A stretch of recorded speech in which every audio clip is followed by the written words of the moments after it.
Hi guys, welcome back to my channel. Today we are going to change battery in an Apple AirTag.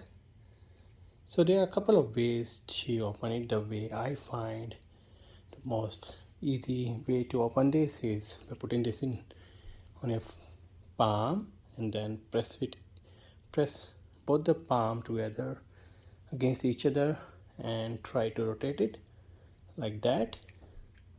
That rotation has to be anti-clockwise, and as you could see, I'm able to open it. Now remember that plus sign is on top of the side. Take out the older battery and take a fresh new battery.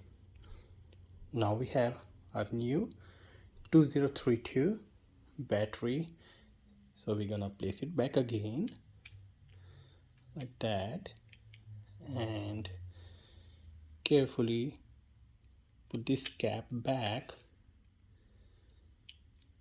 and then again. Now we gotta do the same thing but in a clockwise direction like that, and as you could see it's locked back, and that's the way to change a battery in an Apple AirTag. Hope it helps you.